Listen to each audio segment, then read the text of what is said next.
You swipe your credit card, you earn 2% cash back. Free money, just for buying groceries. Except it's not free. Someone is paying for those rewards, and if you've ever bought anything with cash or a debit card, that someone is you. This is the real cost of credit card rewards. Here's the version you've been sold. Credit card companies compete for your business by offering you rewards, cashback, travel points, airline miles. You sign up. You put your everyday spending on the card. You pay your balance in full every month. The bank pays you for the privilege of using their card. It feels like you've figured out a loophole. Every personal finance influencer tells you to maximize your rewards, put everything on the card, pay it off, collect your points. You're not borrowing money, you're earning it. And in a narrow sense, that's true. A cardholder spending $2,000 a month at 2% cashback earns $480 a year just for buying things they were already going to buy. So where does that $480 come from? Every time you swipe a credit card, the merchant pays a fee. It's called an interchange fee, the cut that goes to the bank that issued your card. On top of that, there are network fees paid to Visa or MasterCard for running the transaction through their system, and processing fees paid to the payment processor that handles the technology. Together, these are called swipe fees, and they averaged 2.36% of every credit card purchase in 2025. Here's how the money moves. You buy $100 in groceries, you pay $100, but the grocery store only keeps about $97.64. The other $2.36 goes to your bank, Visa or MasterCard, and the payment processor. Your bank takes the biggest slice, the interchange fee, and uses a portion of it to fund your rewards. That means your 2% cash back on that $100 purchase came from the $2.36 the merchant just lost. Now, the merchant has a problem. They just paid $2.36 they didn't budget for. They have two options: absorb the cost and make less profit, or raise their prices to cover it. Most raise their prices. Not just for credit card users, for everyone.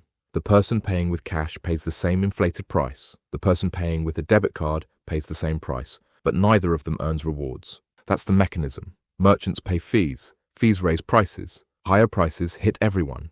Rewards go back to card users only. In 2025, US merchants paid $157.8 billion in credit card swipe fees alone.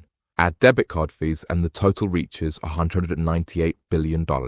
That's more than Americans spent on gasoline taxes, more than the entire federal budget for education, and it's a record high, up 70% since 2019. And here's where the structure gets deliberate. Not all credit cards charge the same fees.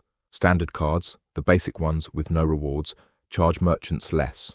Premium rewards cards, the ones with 3x points on dining, airport lounge access, concierge services, charge merchants significantly more.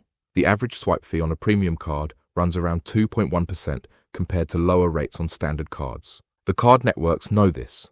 Visa and MasterCard set the interchange rates, and they've been nudging them upward for years. In 2006, premium cards made up just 15% of all credit card transactions. By 2022, that number had grown to 60%. More premium cards in circulation means higher average fees for merchants, which means higher prices for everyone.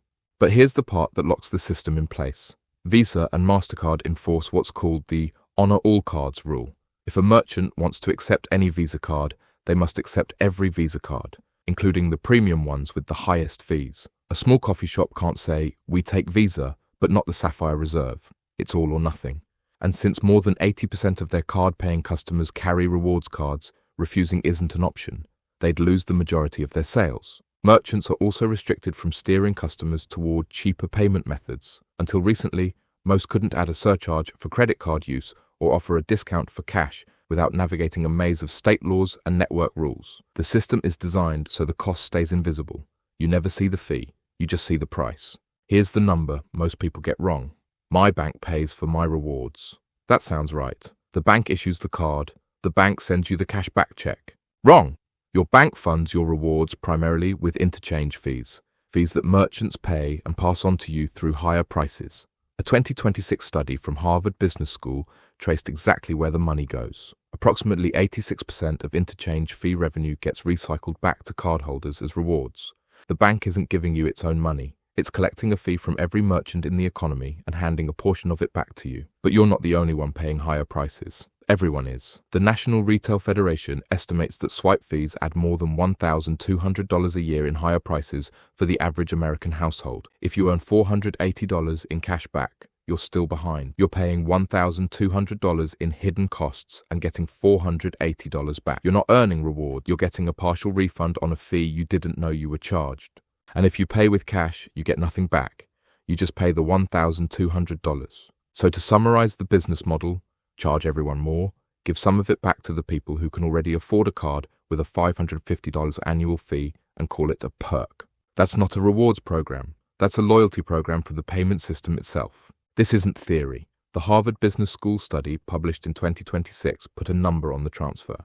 Credit card interchange fees move approximately $30 billion every year from people who pay with cash and debit cards to people who pay with credit cards. That's equivalent to raising the average sales tax by 16%, but only for people who don't carry a rewards card. And it's regressive. A Federal Reserve study found that households earning less than $25,000 a year use cash for 24% of their purchases, more than twice the rate of households earning over $100,000. The people paying the most in hidden fees are the ones least likely to earn rewards. The Harvard researchers estimated that more than $9 billion of that $30 billion annual transfer flows specifically from low and middle income households to higher income households.